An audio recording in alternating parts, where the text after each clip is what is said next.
সূরাতুল আহজাব। أعوذ بالله من الشيطان الرجيم. بسم الله الرحمن الرحيم.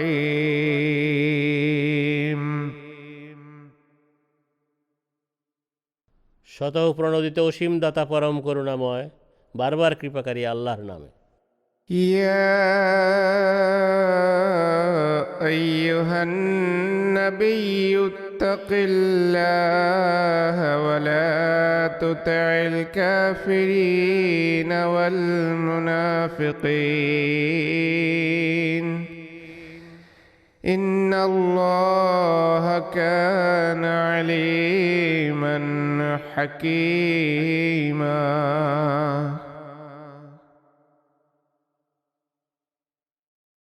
হে নবী, আল্লাহর তাকওয়া অবলম্বন করো এবং কাফির ও মুনাফিকদের অনুসরণ করো না। নিশ্চয় আল্লাহ সর্বজ্ঞ পরম প্রজ্ঞাময়।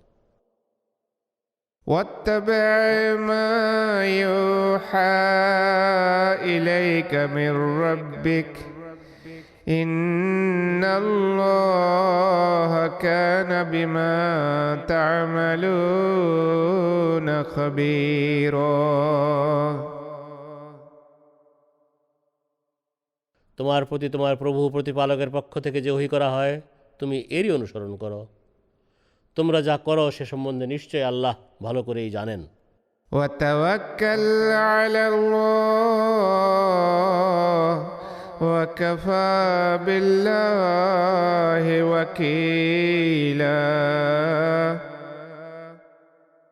আর তুমি আল্লাহর উপর ভরসা করো এবং কার্যনির্বাহক হিসাবে আল্লাহই যথেষ্ট। ما جعل الله لرجل من قلبين في جوفه وما جعل أزواجكم اللائي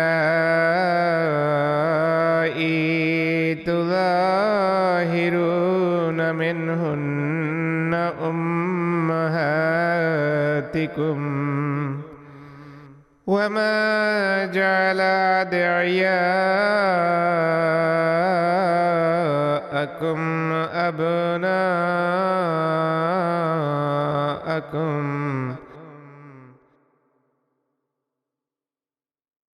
আল্লাহ কোনো মানুষের পক্ষে দুটি হৃদয় সৃষ্টি করেননি।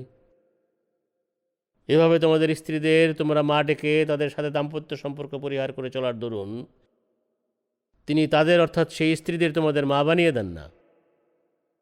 তেমনি তিনি তোমাদের পোষ্য পুত্রকে তোমাদের প্রকৃত পুত্র বানিয়ে দেন না।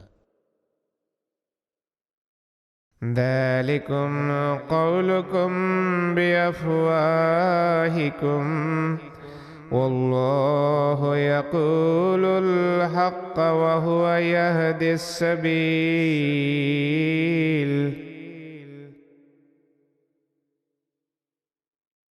এটা মাত্র তোমাদের মুখের কথা, কিন্তু আল্লাহ সত্য বলেন এবং তিনি সঠিক পথে পরিচালিত করেন।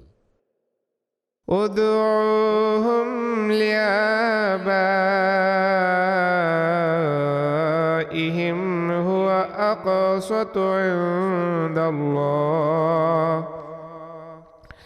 فإن لم تعلموا آباءهم فإخوانكم في الدين ومواليكم.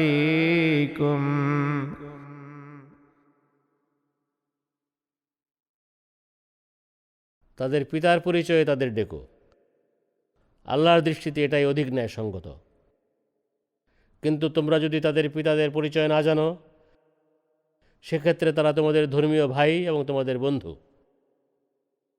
وليس عليكم جناح فيما أخطأتم به ولكن ما تعمدت قلوبكم وكان الله غفورا رحيما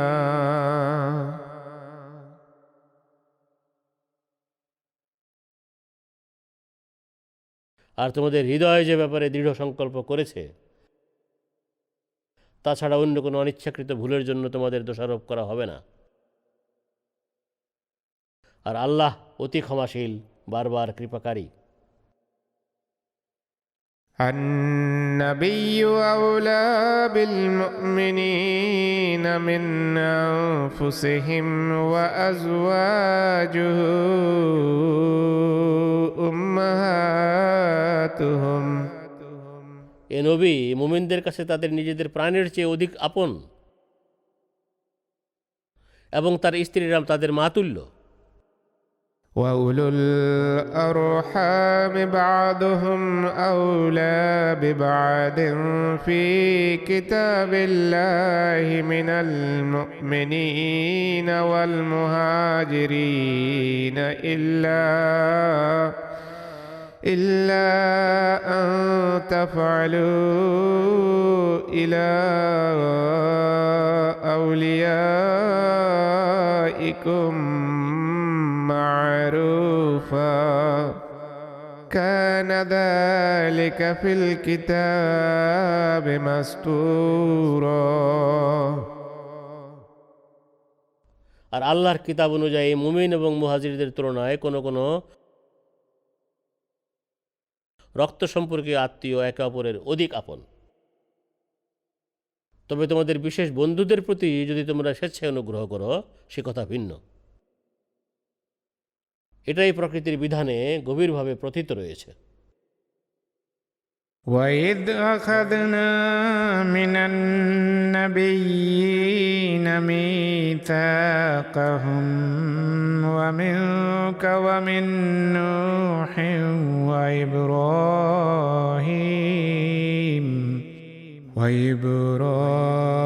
وإبراهيم وموسى وعيسى ابن مريم وأخذنا منهم ميثاقا غليظا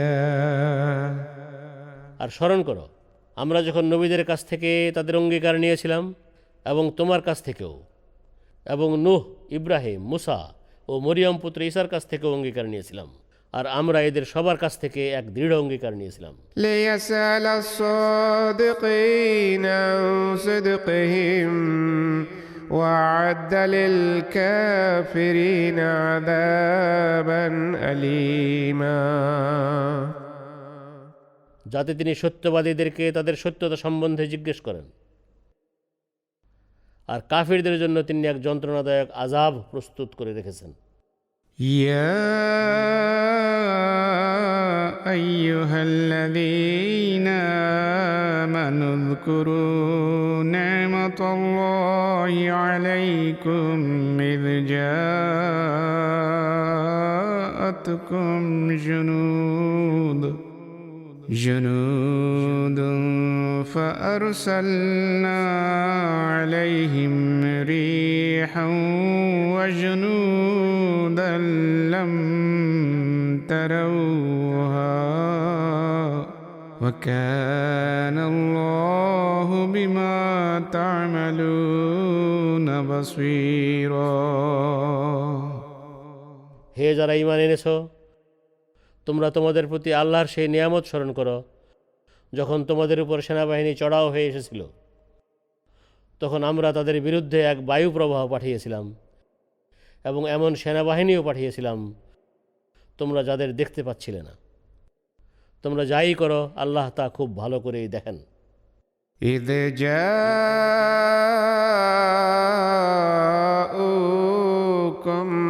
من فوقكم ومن أسفل منكم وإذ زاغت الأبصار وبلغت القلوب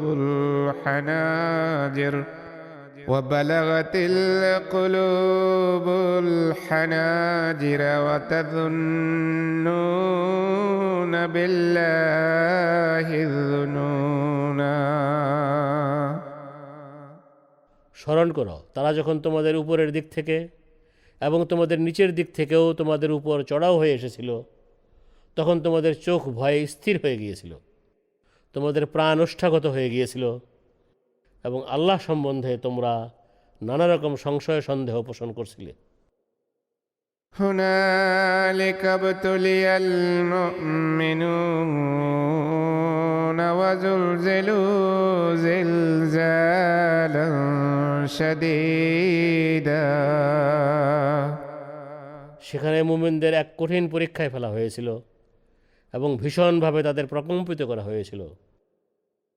وإذ يقول المنافقون والذين في قلوبهم مرض ما وعدنا الله ورسوله إلا غرورا। আর স্মরণ করো মুনাফিকরা এবং যাদের অন্তরে ব্যাধি ছিল তারা যখন বলতে লাগলো, আল্লাহ তাঁর রসুল আমাদের যে প্রতিশ্রুতি দিয়েছিলেন তা ধোঁকা ছাড়া আর কিছুই নয়। وإذ قالت طائفة منهم يا أهل يثرب لا مقام لكم فارجعوا ويستأذن فريق منهم النبي يقولون إن بيوتنا عورة وما هي بعورة إن يريدون إلا فرارا। আর তাদের একদল যখন বলছিল, হে ইয়াসরিববাসী, তোমাদের এখন আর কোনো ঠাঁই নাই, অতএব তোমরা ফিরে যাও। আর তাদের একদল এই বলে নবীর কাছে অনুমতি চাচ্ছিল,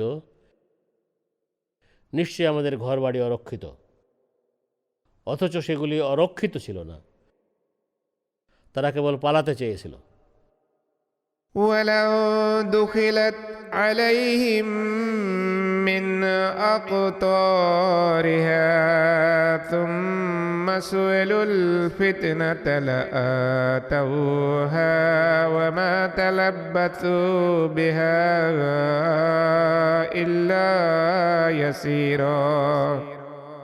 আর তাদের উপর যদি এর অর্থাৎ মদিনার প্রত্যেক দিক থেকে সেনাদলকে চড়াও করিয়ে দেয়া হতো এবং এরপর মুসলমানদের বিরুদ্ধে বিশৃঙ্খলা সৃষ্টির জন্য তাদের বলা হতো, তাহলে অবশ্যই তারা তা করত। কিন্তু এরপরও সেখানে অর্থাৎ মদিনায় তারা অতি অল্প সময় থাকতে পারত। ولقد كانوا عاهدوا الله من قبل لا يولون الأدبار وكان عهد الله مسؤولا।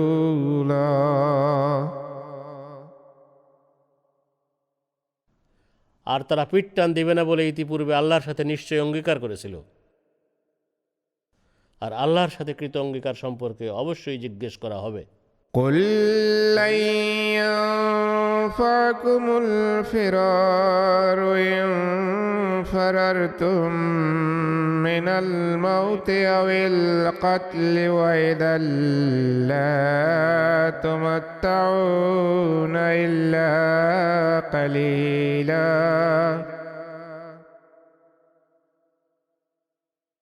তুমি বলো, তোমরা মৃত্যু অথবা হত্যা থেকে পালাতে চাইলেও তোমাদের পালানো কখনো তোমাদের কাজে আসবে না, এবং এমনটি মনে হলেও তোমাদের কেবল সামান্য সুখ স্বাচ্ছন্দ্যই ভোগ করতে দেয়া হবে। قل من ذا الذي يعصمكم من الله إن أراد بكم سوءا أو أراد بكم رحمة ولا يجدون لهم من دون الله وليا ولا نصيرا۔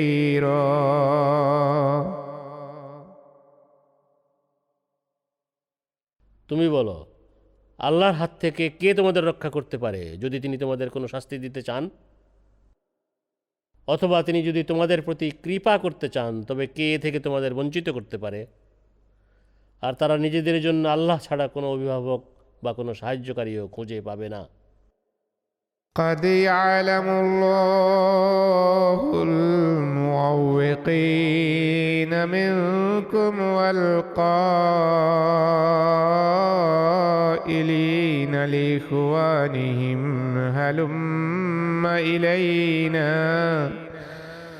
ولا يأتون البأس إلا قليلا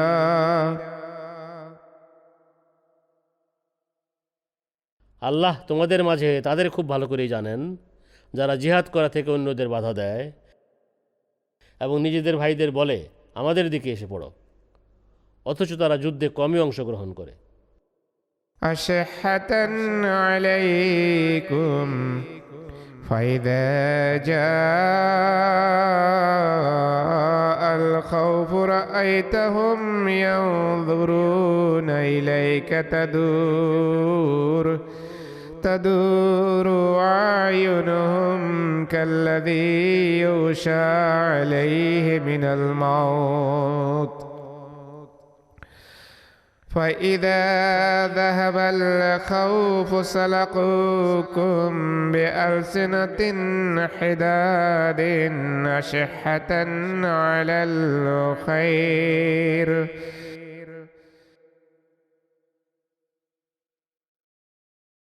তোমাদের ব্যাপারে এরা ভীষণ কৃপণ, আর কোনো ভয়ের অবস্থা যখন আসে তখন তুমি এদেরকে তোমার দিকে এমনভাবে তাকাতে দেখবে যেন এদের চোখ মৃত্যুর ঘোরে আচ্ছন্ন করে দেয়া ব্যক্তির চোখের ন্যায় আতঙ্কে ঘুরছে। এরপর ভয় দূর হতে থাকলে এরা তীক্ষ্ণ বাক্য বানে তোমাদের জর্জরিত করে। আসলে এরা তোমাদের কল্যাণের ব্যাপারে ভীষণ কৃপণ।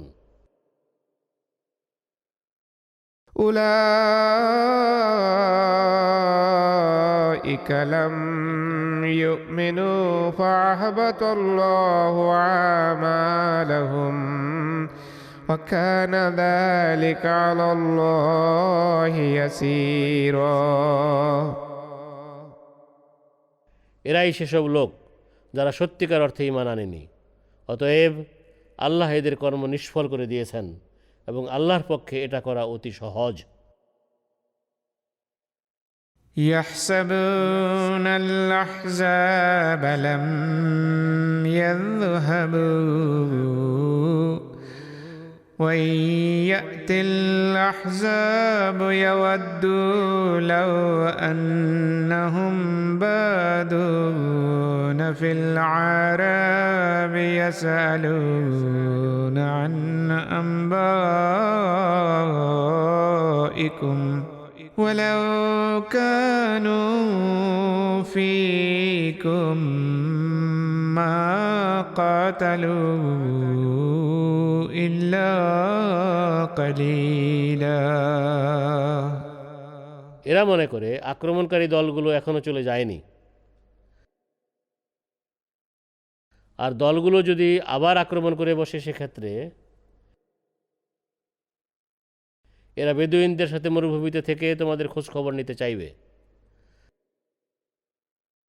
আর এরা তোমাদের মাঝে থাকলেও এরা যুদ্ধ করতো না বললেই চলে। لقد كان لكم في رسول الله أسوة حسنة لمن كان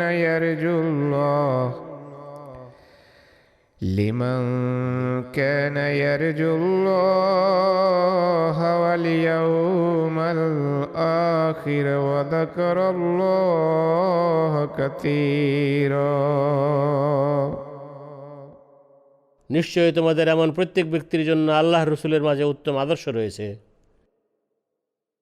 যে আল্লাহ ও পরকালের সাক্ষাৎ সম্পর্কে আশা রাখে এবং আল্লাহকে অনেক বেশি স্মরণ করে। ولما رأى المؤمنون الأحزاب قالوا هذا ما وعدنا الله ورسوله وصدق الله ورسوله وما زادهم إلا إيمانا وتسليما। আর মুমিনরা যখন আক্রমণকারী দলগুলোকে দেখতে পেল তখন তারা বলল, আল্লাহ ও তার রসুল আমাদের যে প্রতিশ্রুতি দিয়েছিলেন এ তো তাই, আর আল্লাহ ও তার রসুল সত্য বলেছিলেন। আর এই ঘটনাটি তাদের ঈমান ও আত্মসমর্পণের মাত্রা আরও বাড়িয়ে দিল। من المؤمنين رجال صدقوا ما عاهدوا الله عليه فمنهم من قضى نحبه ومنهم من ينتظر وما بدلوا تبديلا।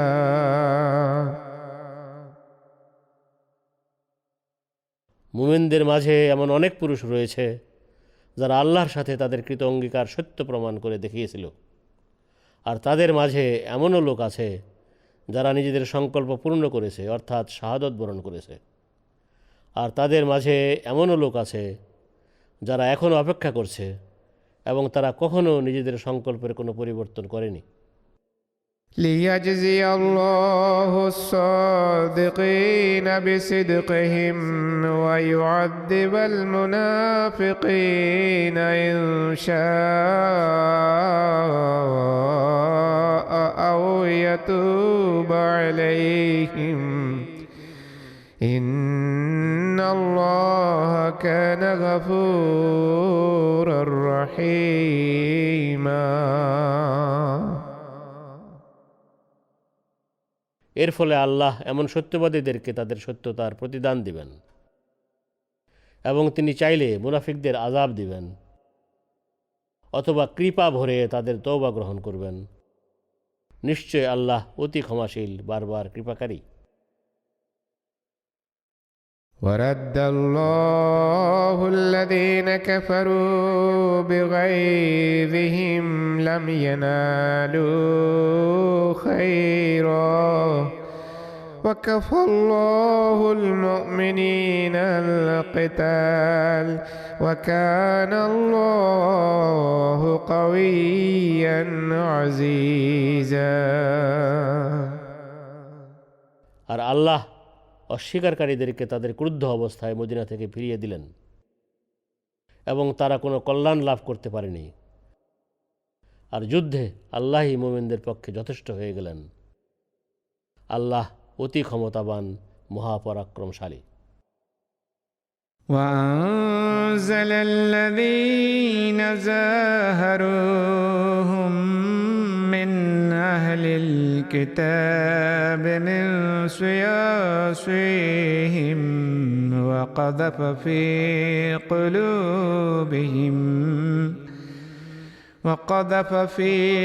قلوبهم الرعب فريقا تقتلون وتأسرون فريقا।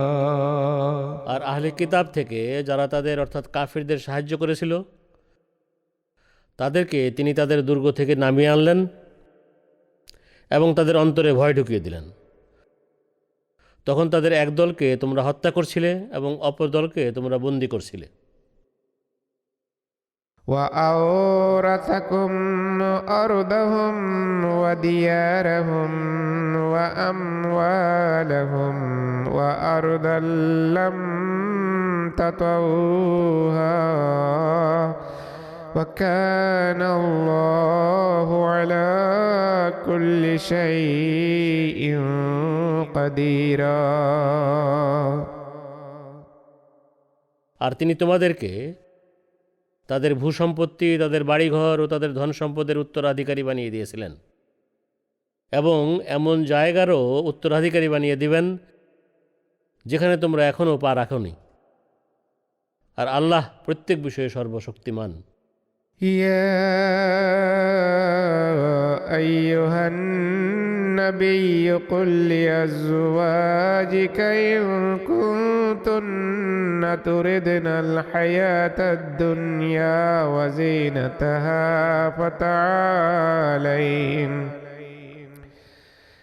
فتعالين أمتعكن وأسرحكن سراحا جميلا। হে নবী, তুমি তোমার স্ত্রীদের বলো, তোমরা যদি পার্থিব জীবন ও এর শোভা সৌন্দর্য চাও, তাহলে আসো, আমি তোমাদেরকে পার্থিব সুখ স্বাচ্ছন্দ্য দিয়ে দিই এবং তোমাদের সুন্দরভাবে বিদায় করে দিই। وإن كنتن تردن الله ورسوله والدار الآخرة فإن الله أعد للمحسنات منكن أجرا عظيما। কিন্তু তোমরা যদি আল্লাহ তার রসুল এবং পরকালের ঘর চাও, তবে জেনে রাখো, নিশ্চয় আল্লাহ তোমাদের মাঝে সৎকর্মপরায়ণদের জন্য অনেক বড় পুরস্কার প্রস্তুত করে রেখেছেন। يا نساء النبي من يأت منكن بفاحشة مبينة يضاعف لها العذاب ضعفين وكان ذلك على الله يسيرا। হে নবীর স্ত্রীরা, তোমাদের মাঝে যেই প্রকাশ্যভাবে অসদাচরণ করবে তাকে দ্বিগুণ আযাব দেয়া হবে, আর আল্লাহর জন্য এমনটি করা সহজ।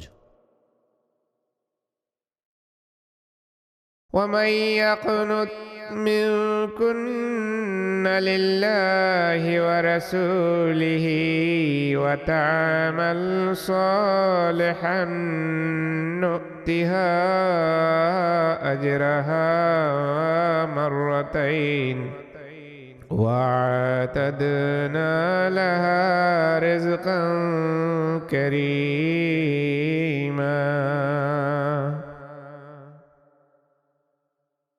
আর তোমাদের মাঝে যেই আল্লাহ তাঁর রসুলের আনুগত্য করবে এবং সৎ কাজ করবে তাকে আমরা দুবার পুরস্কার দিব, আর আমরা তার জন্য অতি সম্মানজনক রিজক প্রস্তুত করে রেখেছি। يا نساء النبي لستن كأحد من النساء إن اتقيتن فلا تخضعن بالقول فيطمع الذي في قلبه مرض وقلن قولا معروفا। হে নবীর স্ত্রীরা, তোমরা তাকওয়া অবলম্বন করে থাকলেও তোমরা সাধারণ নারীদের মতো নও। অতএব তোমরা কোমল সুরে কথা বলো না, তাহলে যার মনে ব্যাধি আছে সে প্রলুব্ধ হয়ে পড়বে। আর তোমরা লোকদের সাথে ন্যায়সঙ্গত কথা বলো।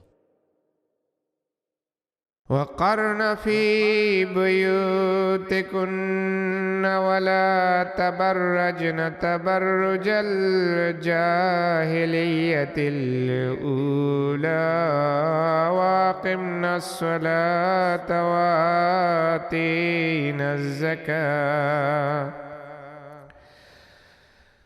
وأقمنا الصلاة وآتينا الزكاة وأطعنا الله ورسوله। আর তোমরা মান মর্যাদার সাথে নিজেদের ঘরেই থেকো, আর তোমরা অজ্ঞতার যুগের সাজগোজের ন্যায় সাজগোজ করো না। তোমরা নামাজ কায়েম করো, জাকাত দিও এবং আল্লাহ তার রসুলের আনুগত্য করো। إنما يريد الله ليذهب عنكم الرجس أهل البيت ويطهركم تطهيرا। হে আহলে বায়েত অর্থাৎ নবীর পরিবার, নিশ্চয় আল্লাহ তোমাদের কাছ থেকে সব ধরনের অপবিত্রতা দূর করতে চান এবং তোমাদের পুরোপুরি পবিত্র করতে চান। واذكرن ما يتلى في بيوتكن من آيات الله والحكمة إن الله كان لطيفا خبيرا। আর আল্লাহর আয়াতসমূহ ও প্রজ্ঞার যেসব কথা তোমাদের ঘরে পড়ে শোনানো হয় তা তোমরা স্মরণ রেখো। নিশ্চয় আল্লাহ অত্যন্ত সূক্ষ্মদর্শী ও সকল বিষয়ে অবহিত। إن المسلمين والمسلمات والمؤمنين والمؤمنات والقانتين والقانتات والصادقين والصادقات والصابرين والصابرات والخاشعين والخاشعات। মুসলিম পুরুষ ও মুসলিম নারী, মুমিন পুরুষ ও মুমিন নারী, অনুগত পুরুষ ও অনুগত নারী, সত্যবাদী পুরুষ ও সত্যবাদী নারী, ধৈর্যশীল পুরুষ ও ধৈর্যশীল নারী, বিনয়ী পুরুষ ও বিনয়ী নারী, والمتصدقين والمتصدقات والصائمين والصائمات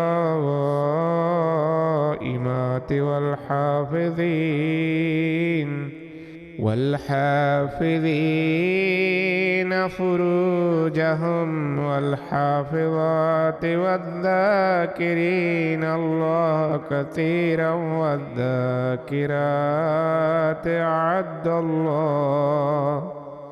أعد الله لهم مغفرة وأجرا عظيما। দানশীল পুরুষ ও দানশীলা নারী, রোজা পালনকারী পুরুষ ও রোজা পালনকারী নারী, নিজেদের লজ্জাস্থানের সুরক্ষাকারী পুরুষ ও সুরক্ষাকারী নারী এবং আল্লাহকে অধিক স্মরণকারী পুরুষ ও স্মরণকারী নারী, এদের সবার জন্য আল্লাহ ক্ষমা ও পুরস্কার প্রস্তুত করে রেখেছেন। وما كان لمؤمن ولا مؤمنة إذا قضى الله ورسوله أمرا أن يكون لهم الخيرة من أمرهم ومن يعص الله ورسوله فقد ضل ضلالا مبينا। আর আল্লাহ ও তাঁর রসুল যখন কোনো বিষয় মীমাংসা করে দেন তখন কোনো মুমিন পুরুষ ও মুমিন নারীর তাদের নিজেদের বিষয়ে মীমাংসা করার অধিকার খাটানো সমীচীন নয়। আর যেই আল্লাহ ও তাঁর রসুলের অবাধ্যতা করে সে অবশ্যই সুস্পষ্ট বিপথগামিতায় পড়ে রয়েছে। وإذ تقول للذي أنعم الله عليه وأنعمت عليه أمسك عليك زوجك واتق الله وتخفي في نفسك ما الله مبديه وتخشى الناس والله أحق أن تخشاه। আর স্মরণ করো যাকে আল্লাহ অনুগ্রহ করেছিলেন এবং তুমিও অনুগ্রহ করেছিলে, তাকে যখন তুমি বলেছিলে তুমি তোমার স্ত্রীকে নিজের কাছে রাখো, অর্থাৎ তাকে তালাক দিও না, এবং আল্লাহর তাকওয়া অবলম্বন করো, আর আল্লাহর যা প্রকাশ করার ছিল তা তুমি নিজ অন্তরে গোপন করছিলে এবং তুমি মানুষকে ভয় করছিলে, অথচ এ বিষয়ে বেশি অধিকার আল্লাহরই, যেন তুমি তাকে ভয় করো। فلما قضى زيد منها وطرا زوجناكها لكي لا يكون على المؤمنين حرج في أزواجه لكي لا يكون على المؤمنين حرج في أزواج أدعيائهم إذا قضوا منهن وطرا وكان أمر الله مفعولا। অতএব জায়েদ যখন তার স্ত্রী সম্বন্ধে তালাক দেওয়ার ইচ্ছা পূর্ণ করল, তখন আমরা তাকে তোমার সাথে বিয়ে দিয়ে দিলাম, যেন মুমিনদের জন্য তাদের পালিত পুত্রের স্ত্রীকে বিয়ে করার ব্যাপারে কোনো সংকোচ না থাকে। যখন এরা অর্থাৎ পালিত পুত্ররা তাদের অর্থাৎ স্ত্রীদের সম্বন্ধে ইচ্ছা পূর্ণ করে, অর্থাৎ তালাক দিয়ে দেয়, আর আল্লাহর সিদ্ধান্ত কার্যকর হয়েই থাকে। ما كان على النبي من حرج فيما فرض الله له سنة الله في الذين خلوا من قبل وكان أمر الله قدرا مقدورا। নবীর জন্য সেই বিষয়ে কোনো দোষারোপ হতে পারে না যা আল্লাহ তার জন্য বাধ্যতামূলক করেছেন। পূর্ববর্তী লোকদের বেলায়ও আল্লাহর একই বিধান ছিল, আর আল্লাহর সিদ্ধান্ত অনড় অটল হয়ে থাকে। الذين يبلغون رسالات الله ويخشونه ولا يخشون أحدا إلا الله وكفى بالله حسيبا। আল্লাহর এ বিধান সেসব নবীর ক্ষেত্রে কার্যকর হয়ে গেছে যারা আল্লাহর বাণী পৌঁছে দিত, তাকে ভয় করত এবং আল্লাহ ছাড়া অন্য কাউকেও ভয় করত না, আর হিসাব গ্রহণে আল্লাহই যথেষ্ট। ما كان محمد أبا أحد من رجالكم ولكن رسول الله وخاتم النبيين وكان الله بكل شيء عليما। মুহাম্মদ তোমাদের পুরুষদের মাঝে কারো পিতা নয়, কিন্তু সে আল্লাহর রসুল ও নবীদের মোহর, আর আল্লাহ প্রত্যেক বিষয়ে পুরোপুরি অবগত। يا أيها الذين آمنوا اذكروا الله ذكرا كثيرا। হে যারা ঈমান এনেছো, তোমরা আল্লাহকে অনেক বেশি স্মরণ করো, وسبحوه بكرة وأصيلا। এবং সকাল সন্ধ্যায় তার পবিত্রতা ও মহিমা ঘোষণা করো। هو الذي يصلي عليكم وملائكته ليخرجكم من الظلمات إلى النور وكان بالمؤمنين رحيما। তিনি তোমাদের প্রতি রহমত পাঠান এবং তার ফেরেশতারাও তোমাদের জন্য দোয়া করে, যাতে তিনি ঘোর অন্ধকার থেকে তোমাদের বের করে আলোর দিকে নিয়ে আসেন। আর তিনি মুমিনদের প্রতি বারবার কৃপা করে থাকেন। تحيتهم يوم يلقونه سلام وأعد لهم أجرا كريما। যেদিন তারা তার সাথে সাক্ষাৎ করবে সেদিন তাদের সম্ভাষণ হবে সালাম, আর তিনি তাদের জন্য অতি সম্মানজনক প্রতিদান প্রস্তুত করে রেখেছেন। يا أيها النبي إنا أرسلناك شاهدا ومبشرا ونذيرا। হে নবী, নিশ্চয়ই আমরা তোমাকে পাঠিয়েছি এক সাক্ষী, সুসংবাদদাতা ও সতর্ককারী রূপে। وداعيا إلى الله بإذنه وسراجا منيرا। এবং আল্লাহর দিকে তাঁর আদেশে আহ্বানকারী ও দীপ্তিমান সূর্যরূপে। وبشر المؤمنين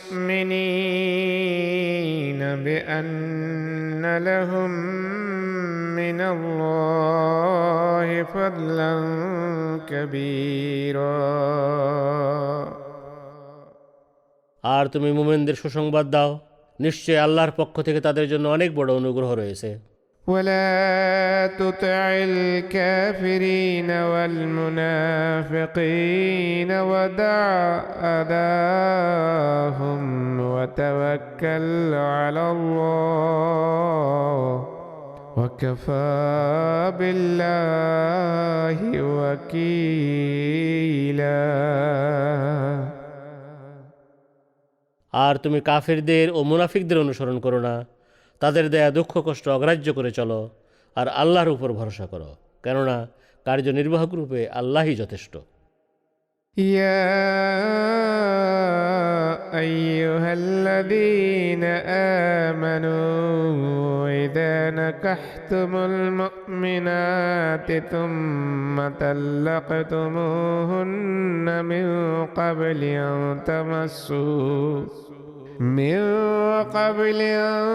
تمسوهن فما لكم عليهن من عدة تعتدونها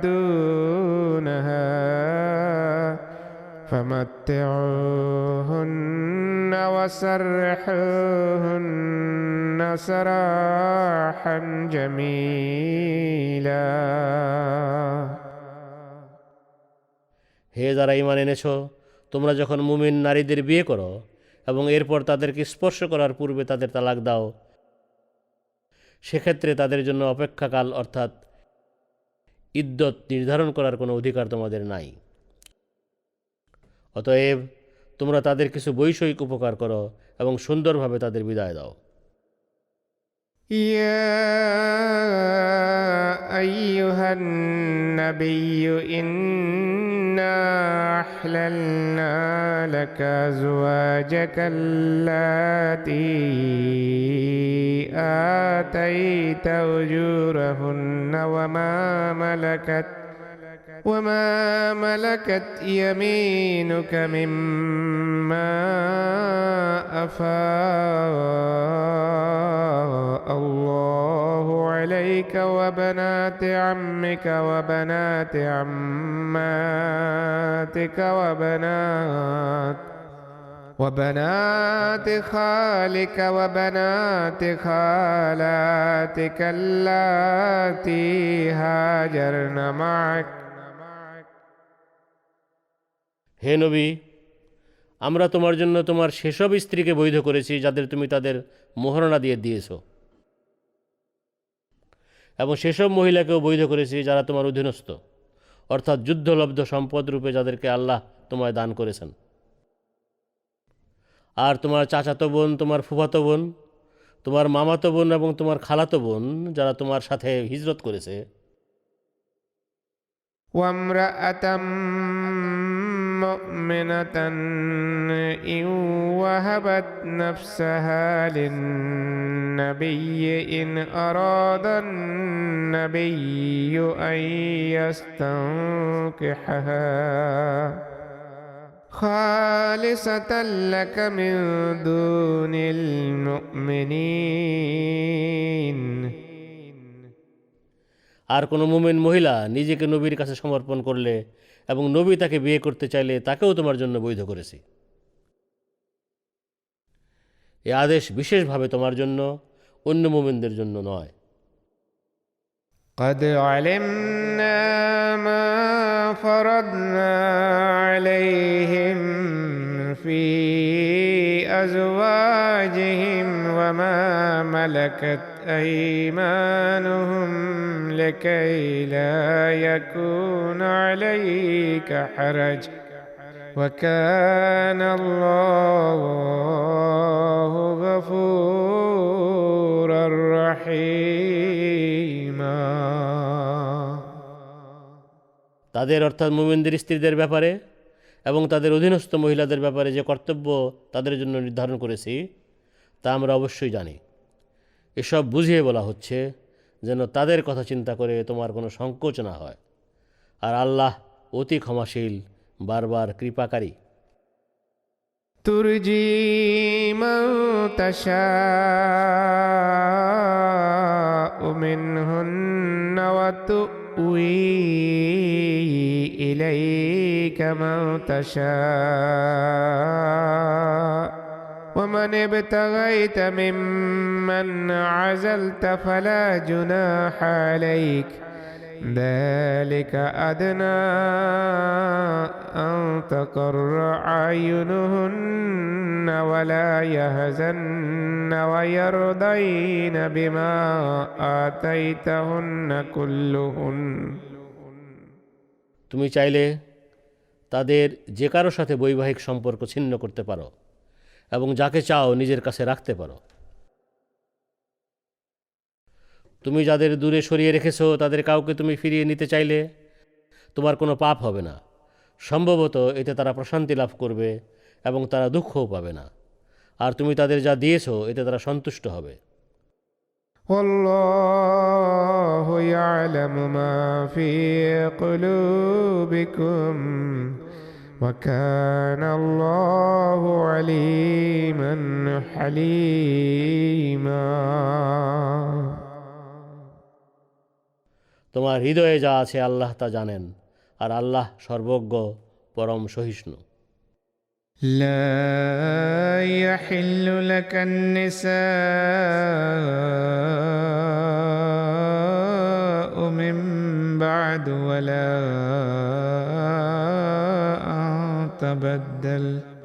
أن تبدل بهن من أزواج ولو عاجبك حسنهن إلا ما ملكت يمينك وكان الله على كل شيء رقيبا।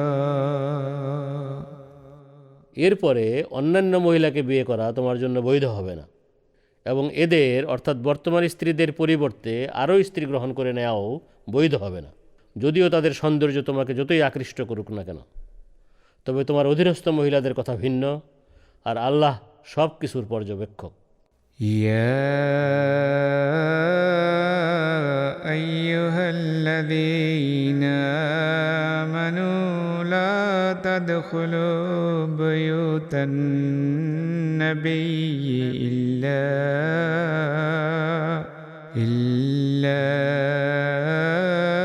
أن يؤذن لكم إلى طعام غير ناظرين إناه ولكن إذا دعيتم فادخلوا فإذا طعمتم فانتشروا ولا مستأنسين لحديث হে যারা ঈমান এনেছ, খাওয়ার জন্য তোমাদের নিমন্ত্রণ দেয়া না হলে তোমরা নবীর ঘরে ঢুকবে না, আর খাবার প্রস্তুত হওয়ার অপেক্ষায় কখনো বসে থাকবে না। কিন্তু খাবার তৈরি হওয়ার পর তোমাদের যখন ডাকা হয় তখন ঢুকবে, আর তোমরা যখন খাওয়া শেষ করো তখন তোমরা চলে যেও এবং সেখানে কথাবার্তায় মগ্ন হয়ে বসে থেকো না। إن ذلكم كان يؤذي النبي فيستحيي منكم والله لا يستحيي من الحق وإذا سألتموهن متاعا فاسألوهن من وراء حجاب ذلكم أطهر لقلوبكم وقلوبهن এই ব্যাপারটি নবীর জন্য কষ্টদায়ক, কিন্তু সে তোমাদের কাছে এ কথা প্রকাশ করতে লজ্জা পায়, আর আল্লাহ সত্য প্রকাশ করতে লজ্জা পান না। আর তোমরা যদি তাদের অর্থাৎ নবীর স্ত্রীদের কাছে কোনো কিছু চাও তবে পর্দার আড়ালে থেকে চাইবে। وما كان لكم أن تؤذوا رسول الله ولا أن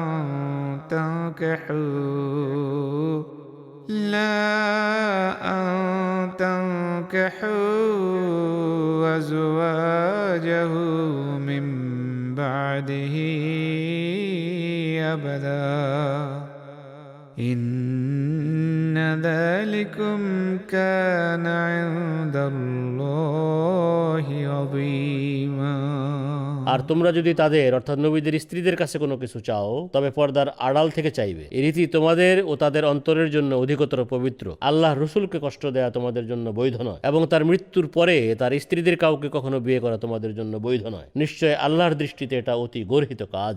إن تبدوا شيئا أو تخفوه فإن الله كان بكل شيء عليما তোমরা যদি কোনো কিছু প্রকাশ করো অথবা গোপন করো তাহলে জেনে রেখো প্রত্যেক বিষয় আল্লাহ ভালো করেই জানেন। لا جناح عليهن في آبائهن ولا أبنائهن ولا إخوانهن ولا أبناء إخوانهن ولا أبناء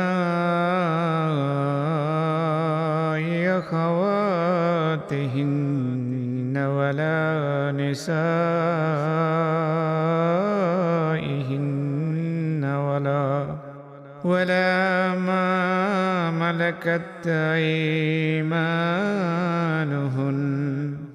واتقين الله إن الله كان على كل شيء شهيدا তাদের অর্থাৎ নবীর স্ত্রীদের কোনো পাপ হবে না।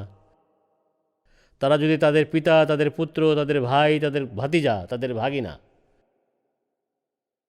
তাদের নিজেদের সমশ্রেণীর মহিলা এবং তাদের অধীনস্থদের সাথে পর্দা না করে। হে নবীর স্ত্রীরা, তোমরা আল্লাহর তাকওয়া অবলম্বন করো, নিশ্চয় আল্লাহ প্রত্যেক বিষয়ে পর্যবেক্ষক। ইন্নাল্লাহা ওয়া মালাইকাতাহু ইউসাল্লুনা আলান النبي يا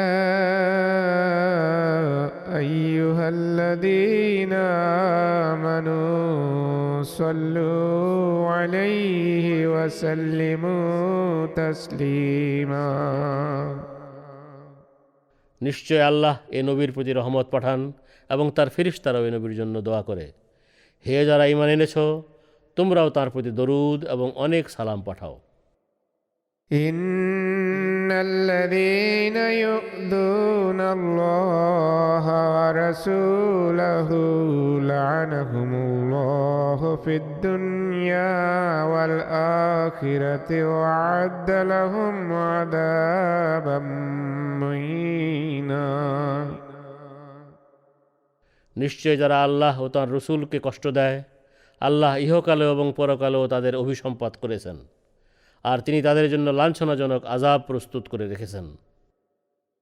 والذين يؤذون المؤمنين والمؤمنات بغير ما اكتسبوا فقد احتملوا بهتانا وإثما مبينا আর যারা নিরপরাধ মুমিন পুরুষ ও মুমিন নারীদের কষ্ট দেয়, তারা অবশ্যই জঘন্য অপবাদ ও প্রকাশ্য পাপের বোঝা বহন করে নেয়। يا أيها النبي قل لأزواجك وبناتك ونساء المؤمنين يدنين عليهن من جلابيبهن ذلك أدنى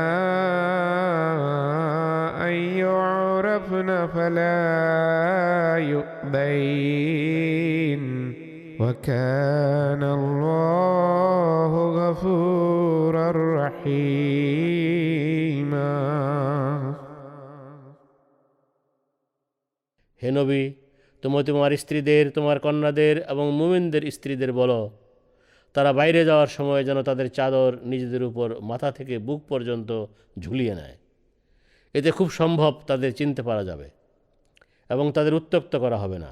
নিশ্চয় আল্লাহ অতি ক্ষমাশীল, বারবার কৃপাকারী। لئن لم ينته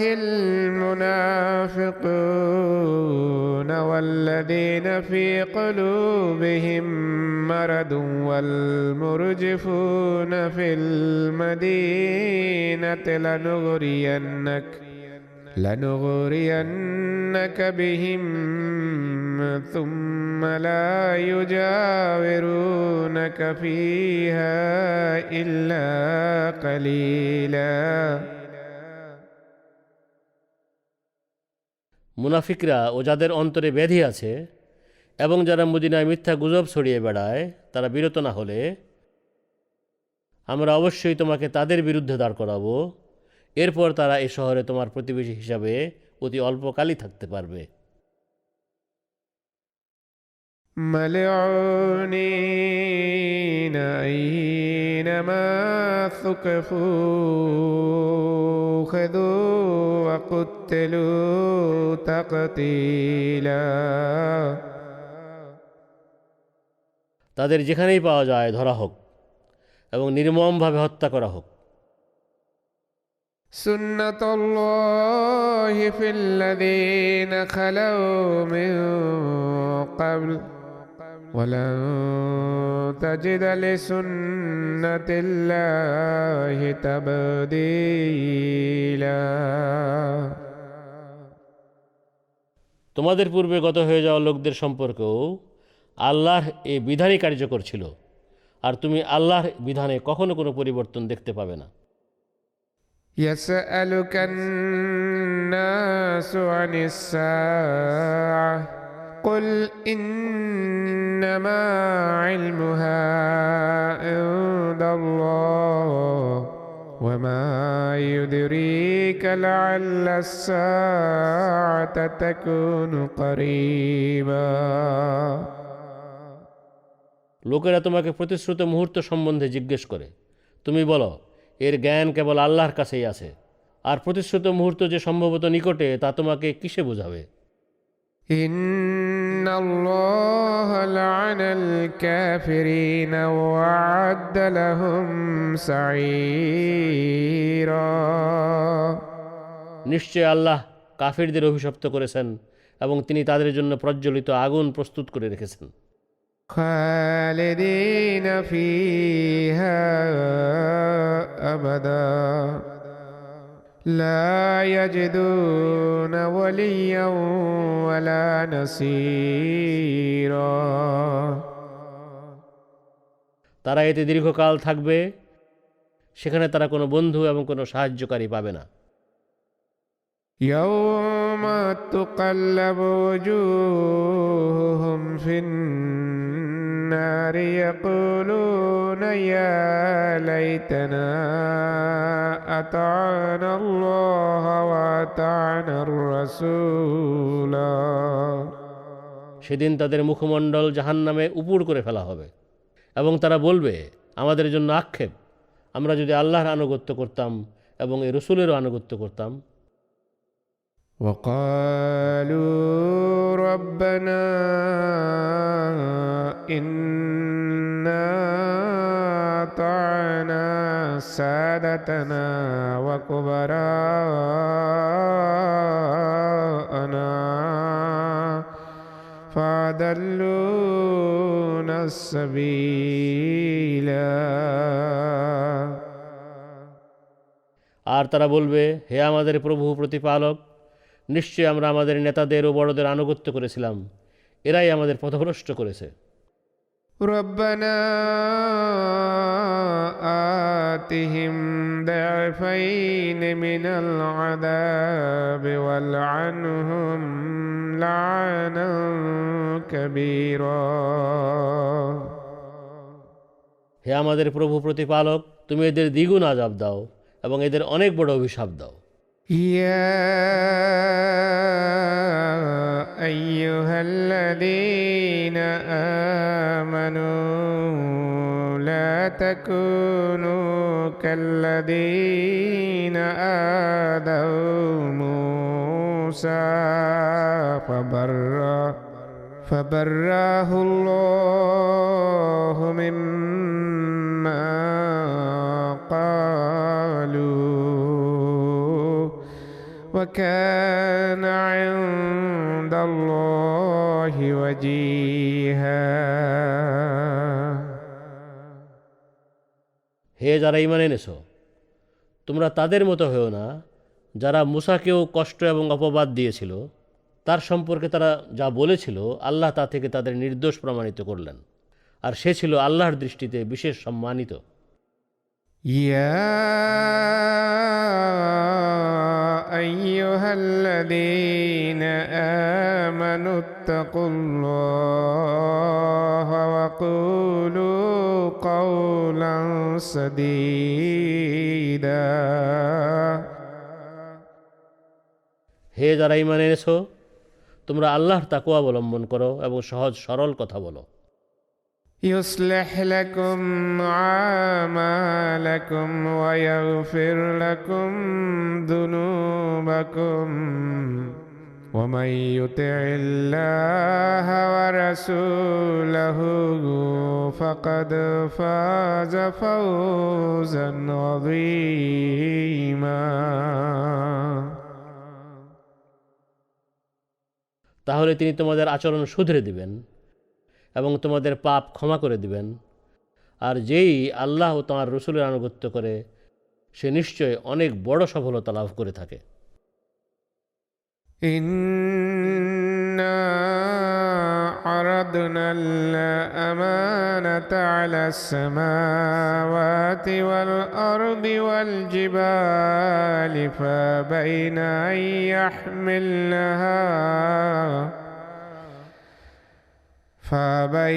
أن يحملنها وأشفقن منها وحملها الإنسان إنه كان ظلوما جهولا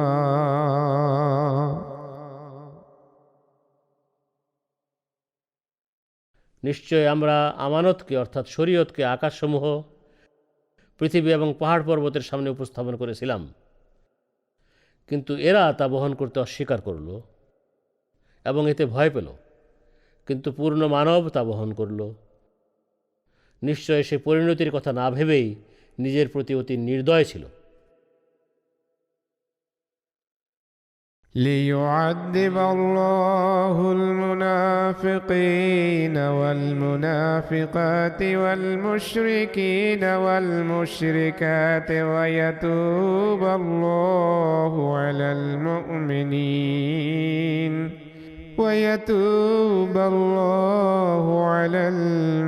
المؤمنين والمؤمنات وكان الله غفورا رحيما শরীয়ত বহনের দায়িত্ব অর্পণের মাধ্যমে আল্লাহ মুনাফিক পুরুষ, মুনাফিক নারী, মুশরিক পুরুষ এবং মুশরিক নারীদের আযাব দিবেন এবং আল্লাহ মুমিন পুরুষ ও মুমিন নারীদের তওবা গ্রহণ করে তাদের প্রতি সদয় দৃষ্টি দিবেন এবং আল্লাহ অতি ক্ষমাশীল, বারবার কৃপাকারী।